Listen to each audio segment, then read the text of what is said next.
Welcome back to my YouTube channel Khushi vlogs. So ಇವತ್ತು ವ್ಲಾಗ್ನ ಮಧ್ಯಾಹ್ನದಿಂದ ಸ್ಟಾರ್ಟ್ ಮಾಡಿದ್ದೀನಿ. ಹಾಗೆ ಪಾಪುಗೆ ಅಂತ ಹೇಳಿ ಆಮ್ಲೆಟ್ ಮಾಡಿಕೊಟ್ಟಿದ್ದೆ. ಸೊ ಅದನ್ನ ನಾನು ಏನಂದರೆ 2 ಹೋಲ್ ಎಗ್ ಹಾಕಿದ್ನಲ್ಲ, ಅದರಿಂದ ಅವ್ನಿಗೆ ಒಬ್ಬಂಗೆ ಕೊಡಲಿಲ್ಲ.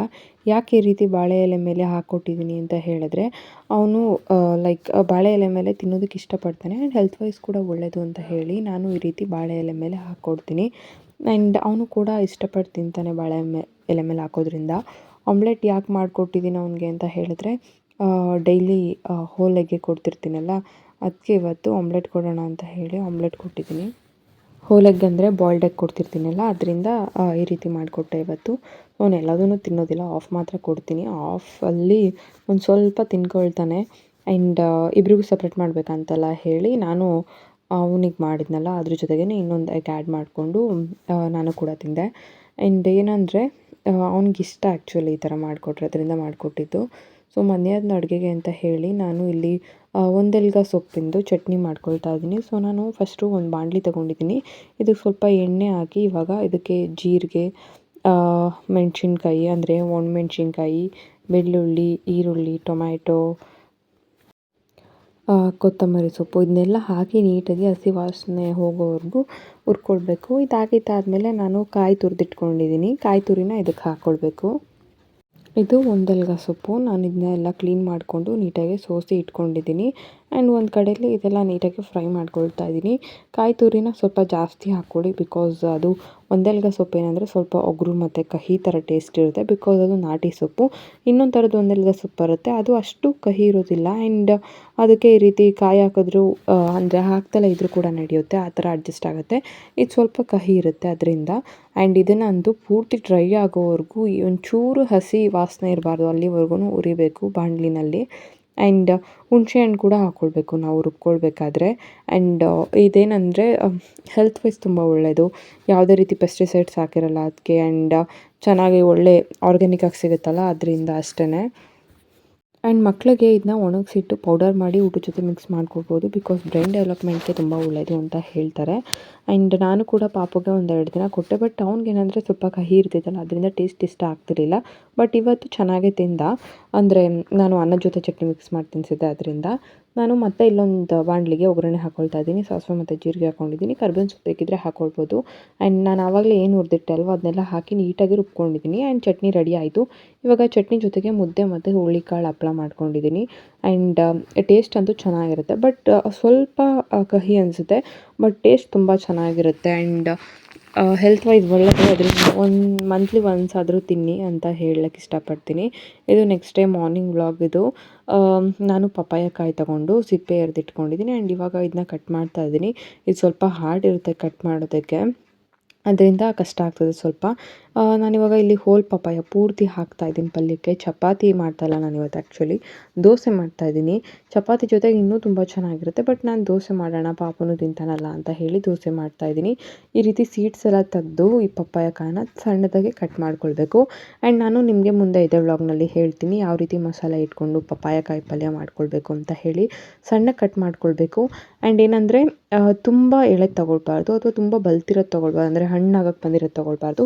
ಒಂದು ಮೀಡಿಯಮ್ ಆಗಿರೋದನ್ನ ತೊಗೊಳ್ಬೇಕು. ನಮ್ದು ಇಲ್ಲೇ ಮರ ಇದೆ ನಮ್ಮ ಮನೆ ಮುಂದೆ, ಸೊ ಅದೇ ಮರದಲ್ಲಿ ನಾನು ಕಿತ್ತಿಟ್ಟಿದ್ದೆ. ಸೊ ಅದನ್ನ ಯೂಸ್ ಮಾಡ್ಕೊಂಡು ಇವಾಗ ನಾನು ಪಲ್ಯ ಮಾಡ್ಕೊಳ್ತಾ ಇದ್ದೀನಿ. ಕಾಯಿ, ಕೊತ್ತಂಬರಿ ಸೊಪ್ಪು, ಈರುಳ್ಳಿ, ಬೆಳ್ಳುಳ್ಳಿ, ಶುಂಠಿ, ಟೊಮ್ಯಾಟೊ, ಚಕ್ಕೆ, ಲವಂಗ, ಮೆಣಸು ಇಷ್ಟೆಲ್ಲ ಹಾಕಿ ರುಬ್ಕೊಳ್ಬೇಕು. ಅದ್ರ ಜೊತೆಗೆ ನಿಮ್ಮ ಕ್ವಾಂಟಿಟಿಗೆ ತಕ್ಕಂಗೆ ಮಸಾಲೆ ಪುಡಿ ಮತ್ತು ಖಾರದ ಪುಡಿ. ಇಲ್ಲಿ ನಾವು ಒಗ್ಗರಣೆಗೆ ಹಾಕ್ಕೊಳ್ತಾ ಇದ್ದೀವಿ. ಒಂದು ಕುಕ್ಕರ್ಗೆ ಸ್ವಲ್ಪ ಎಣ್ಣೆ ಹಾಕಿ ಸಾಸಿವೆ, ಜೀರಿಗೆ, ಕರ್ಬೇವಿನ ಸೊಪ್ಪು ಹಾಕ್ಕೊಳ್ಬೇಕು. ಇದಾಗಿದ್ದಾದಮೇಲೆ ಕಟ್ ಮಾಡಿ ಇಟ್ಟಿರ್ತೀವಲ್ಲ ಪಪ್ಪಾಯ ಕಾಯಿನ, ಅದನ್ನೆಲ್ಲ ಹಾಕ್ಕೊಳ್ಬೇಕು. ಸೊ ನೀವು ಕಾಯಿ ತುರಿ ಬೇಕಿದ್ದರೂ ಹಾಕ್ಕೊಳ್ಬೋದು, ಓಕೆನಾ, ಪಲ್ಯಕ್ಕೆ. ಬಟ್ ನಾನು ಕಾಯಿ ತುರಿ ಏನು ಹಾಕ್ತಾಯಿಲ್ಲ, ಡೈರೆಕ್ಟ್ ರುಬ್ಬಕ್ಕೇ ಯೂಸ್ ಮಾಡಿಕೊಂಡೆ ನಾನು. ಪಪ್ಪಾಯ ಕಾಯಿನ ನೀಟಾಗಿ ಹಸಿ ವಾಸನೆ ಹೋಗೋವರೆಗೂ ನೀಟಾಗಿ ಹುರ್ಕೊಳ್ಬೇಕಾಗುತ್ತೆ. ಆವಾಗ ಒಂದು ಏನಂದರೆ ಫ್ಲೇವರ್ ಚೆನ್ನಾಗಿ ಬರುತ್ತೆ ಎಲ್ಲ ನೀಟಾಗಿ ಹುರ್ಕೊಂಡ್ಮೇಲೆ ಅಂತ ಅಷ್ಟೇ. ಆ್ಯಂಡ್ ಇವಾಗ ನಾನು ತೋರಿಸ್ತಾ ಇದ್ದೀನಲ್ಲ, ಮಸಾಲೆ ಇಟ್ಕೊಂಡಿದ್ದೀನಿ. ಒಗ್ಗರಣೆಗೆ ಹಾಕಿ ಹಸಿ ವಾಸನೆ ಹೋಗಿದ್ದಾದಮೇಲೆ ಮಸಾಲೆ ರುಬ್ಬಿರೋದನ್ನ ಹಾಕಿ ಬೇಯಿಸಿದ್ರೆ ಮುಗೀತು. ದೋಸೆ ಮಾಡ್ಕೊಂಡಿದ್ದೆ ಇದ್ರ ಜೊತೆಗೆ. ಆ್ಯಂಡ್ ಪಾಪು ಬಟ್ಟೆಗಳನ್ನ ಮಿಷಿನ್ಗೆ ಹಾಕಿದ್ದೆ. ಸೊ ಒಣಗಾಕೋಣ ಅಂತ ಹೇಳಿ ಎಲ್ಲ ಹೊರಗೆ ತಗೊಳ್ತಾ ಇದ್ದೀನಿ. ಸೊ ಬೆಳಗ್ಗೆನೇ ಹಾಕ್ಬಿಡ್ತೀನಿ ಅವ್ನ ಬಟ್ಟೆಗಳನ್ನ ಮಿಷಿನ್ಗೆ, ಎಲ್ಲ ನೈಟ್ ಹಾಕ್ತೀನಿ. ಬೆಳಗ್ಗೆ ಟೈಮ್ ಬಿಸಿಲಿರುತ್ತಲ್ಲ ಚೆನ್ನಾಗಿ ಒಣಗ್ತವೆ ಬಿಸಿಲಲ್ಲಿ ಅಂತ ಹೇಳಿ ಹಾಕ್ತೀನಿ. ಆ್ಯಂಡ್ ಬಟ್ಟೆ ಎಲ್ಲ ಒಣಗಾಕಿದ್ದಾಯಿತು. ನಾನು ಕೂಡ ಫ್ರೆಶ್ ಅಪ್ ಆಗಿ ಬಂದೆ. ಆ್ಯಂಡ್ ಒಂದು ಪಾರ್ಸಲ್ ಬಂದಿತ್ತು, ಅದನ್ನ ಓಪನ್ ಮಾಡೋಣ ಅಂತ ಹೇಳಿ ಮಾಡ್ತಾಯಿದ್ದೀನಿ. ಏನಂದರೆ ಬ್ಯಾಗ್ ಪಾಪು ನೋಡಿ ಏನು ಅಂತ ಹೇಳಿ ನೋಡ್ತಾ ಇದ್ದಾನೆ. ಅವನೇನೆಂದರೆ ಲೈಕ್ ಇವಾಗ ಏನಾದರೂ ಬುಕ್ ಮಾಡಿರ್ತೀನಲ್ಲ, ಸೊ ಪಾರ್ಸಲ್ಸ್ ಬಂದರೆ ನಾನೇನು ಮಾಡ್ತೀನಿ ಅಂದರೆ ಅಂದ ತಕ್ಷಣ ಹಿಂಗೆ ಓಪನ್ ಮಾಡ್ತೀನಲ್ಲ, ಅವನು ಅದೇ ರೀತಿ ಮಾಡೋಕ್ಕೆ ಶುರು ಮಾಡಿದ್ದಾನೆ. ನಾನೇನಾದರೂ ಯಾವ ರೀತಿ ಮಾಡೋದು ನೋಡಿದ್ರೆ ಅವನೇ ಫಸ್ಟು ಪಾರ್ಸಲ್ ಅವನೇ ಇಸ್ಕೊಂಡು ತೊಗೊಂಡ್ಬಂದು ಓಪನ್ ಮಾಡೋಕ್ಕೆ ಟ್ರೈ ಮಾಡಿರ್ತಾನೆ. ಬಟ್ ಇದು ನಿನ್ನೆನೇ ಬಂದಿತ್ತು, ನಾನು ಏನು ಓಪನ್ ಮಾಡಲಿಲ್ಲ, ಹಾಗೆ ನೋಡಿಬಿಟ್ಟಿಟ್ಟಿದ್ದೆ. ಬಟ್ ಇವತ್ತು ಓಪನ್ ಮಾಡಿದೆ. ಇದು ಕೆಳಗಡೆ ಒಂದು ಜಿಪ್ ಕೊಟ್ಟಿದ್ದಾರೆ. ಸೊ ಆ ಜಿಪ್ನ ಓಪನ್ ಮಾಡಿದ್ರೆ ಬ್ಯಾಗ್ ಇನ್ನೂ ಕೂಡ ದೊಡ್ಡದಾಗುತ್ತೆ. ನಾನು ಪೂರ್ತಿ ಎಲ್ಲ ಏನು ಓಪನ್ ಮಾಡಿ ತೋರಿಸ್ತಿಲ್ಲ, ಬಿಕಾಸ್ ಜಸ್ಟ್ ಹಾಗೆ ತೋರಿಸ್ತಾ ಇದ್ದೀನಿ ಅಷ್ಟೇ. ಆ ಜಿಪ್ ಓಪನ್ ಮಾಡಿದ್ರೆ ಬ್ಯಾಗ್ ಇನ್ನೂ ದೊಡ್ಡದಾಗುತ್ತೆ. ಆ್ಯಂಡ್ ಪಾಪು ಹಿಂದೆ ಏನು ಮಾಡ್ತಿದ್ದಾನೆ ಅಂದರೆ, ದೇವ್ರ ಮನೆಯಲ್ಲಿ ಒಂದು ಬಾಳೆಗೊನೆ ಇಟ್ಟಿದ್ದೀವಿ ಹಣ್ಣಾಗಿರೋದನ್ನ, ಅದ್ರಲ್ಲೋಗಿ ಬಾಳೆಹಣ್ಣೆಲ್ಲ ಕಿತ್ಕೊಂಡು ಬಂದು ತಿಂತಾ ಇದ್ದಾನೆ. ಸೊ ಒಂದು ತಿಂತಾನೆ, ಖಾಲಿ ಆದಮೇಲೆ ಮತ್ತೆ ಹೋಗಿ ತೊಗೊಳ್ಳಿ ಬರ್ತಾನೆ, ಸುಲಿತಾನೆ, ತಿಂತಾನೆ, ಆ ರೀತಿ ಮಾಡ್ಕೊಳ್ತಾ ಇದ್ದಾನೆ. ಆ್ಯಂಡ್ ಇನ್ನೂ ಒಂದು ಪಾರ್ಸಲ್ ಇದೆ, ಅದನ್ನು ತೋರಿಸ್ತೀನಿ ಏನು ಅಂತ ಹೇಳಿ. ಅದು ನನ್ನ ಕೈ ತೋಟಕ್ಕೆ ಬೇಕಿತ್ತು ಸೀಡ್ಸು. ಕೆಂಪುದಂಟು ಅಂತ ಸಿಗುತ್ತಲ್ಲ, ಸೊ ನಮ್ಮ ಸೈಡ್ನಲ್ಲಿ ಈ ಥರದ್ದು ಸಿಗಲ್ಲ. ನಾರ್ಮಲಾಗಿ ಮಲೆನಾಡು ಸೈಡ್ ಮಂಗಳೂರಲ್ಲಿ ಈ ಥರದ ಆ ಕಡೆಯಲ್ಲಿ ಈ ಕೆಂಪುದಂಟನ್ನ ಜಾಸ್ತಿ ಯೂಸ್ ಮಾಡ್ತಾರೆ. ನಮ್ಮ ಕಡೆಯಲ್ಲಿ ನಾರ್ಮಲಾಗಿ ಹಸಿರದ್ದು ಬರುತ್ತಲ್ಲ ಅದನ್ನ ಯೂಸ್ ಮಾಡೋದು. ಬಟ್ ನನಗೆ ಅದನ್ನ ಹಾಕಬೇಕು ಅಂತ ಇಷ್ಟ. ಮುಂಚೆ ಒಂದು ಸಲ ಹಿಂಗೆ ಎಲ್ಲೋ ನರ್ಸರಿಗೆ ಹೋದಾಗ ತೊಗೊಂಡು ಬಂದು ಹಾಕಿದ್ದೆ. ಇವತ್ತು ಬುಕ್ ಮಾಡಿದ್ನಲ್ಲ ಬಂದಿತ್ತು. ಬಟ್ ಏನಂದರೆ ಶಾಪ್ನಲ್ಲಿ ನಾವು 100 ರುಪೀಸ್ಗೆ ಲೈಕ್ 250 ಇಲ್ಲ 200 ಗ್ರಾಮ್ಸ್ ಅಷ್ಟು ಸೀಡ್ಸ್ ಸಿಗುತ್ತೆ, ಸೊಪ್ಪಿನ ಬೀಜಗಳು. ಬಟ್ ಇವ್ರು ಏನಂದರೆ ಅಷ್ಟು ಸೊಪ್ಪು ಬೀಜ ಹಾಕಿದ್ರೂ ಜಸ್ಟ್ ಒನ್ ಟೈಮ್ ಅಂದರೆ ಒನ್ ಟೈಮ್ಗೆ ಏನಾದರೂ ಸಾಂಬಾರು ಏನಾದರೂ ಮಾಡ್ಬೋದು, ಅಷ್ಟು ಮಾತ್ರ ಸೀಡ್ಸ್ ಬಂದಿತ್ತು. ಪೇ ಮಾಡಿದ್ದು ಮಾತ್ರ 100 ಬಟ್ ತುಂಬ ಡಿಸಪಾಯಿಂಟ್ ಆಯಿತು. ಶಾಪಲ್ಲೇ ಚೆನ್ನಾಗಿರ್ತಿತ್ತು. ಆ್ಯಂಡ್ ಏನೋ ಒಂದು ಫರ್ಟಿಲೈಸರ್ ಥರ ಕಳಿಸಿದ್ದಾರೆ. ಏನಂದ್ರೆ ಅದು ಏನು ಫರ್ಟಿಲೈಸರ್ ಅಂದರೆ, ನಮ್ಮ ಕಡೆಯಲ್ಲಿ ಕಾಯಿ ಸುಲಿದಾಗ ಅದ್ರದ್ದು ನಾರಿನ ಪುಡಿ ಇರುತ್ತಲ್ಲ, ಅದನ್ನು ಪ್ಯಾಕ್ ಮಾಡಿ ಕಳಿಸಿದ್ದಾರೆ. ಆ್ಯಂಡ್ ಇಷ್ಟೇ ಸೊಪ್ಪಿನ ಬೀಜ ಕಳಿಸಿರೋದು.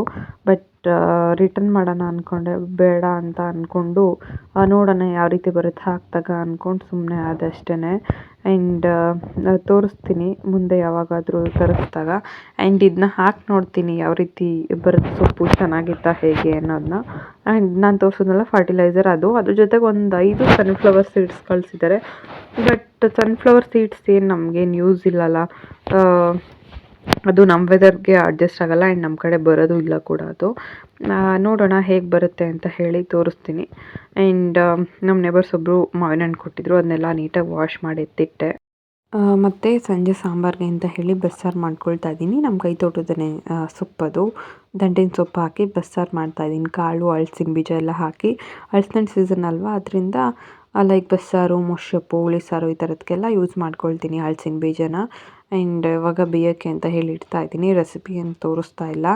ಆ್ಯಂಡ್ ಅಷ್ಟೇ, ಇವತ್ತಿನ ವ್ಲಾಗ್ ಇಲ್ಲಿಗೆ ಎಂಡ್ ಮಾಡ್ತಾ ಇದ್ದೀನಿ. ನಿಮಗೆ ವ್ಲಾಗ್ ಇಷ್ಟ ಆಗಿದ್ರೆ ಲೈಕ್ ಮಾಡಿ, ಆ್ಯಂಡ್ ಖುಷಿ ವ್ಲಾಗ್ಸ್ನ ಫಾಲೋ ಮಾಡಿ.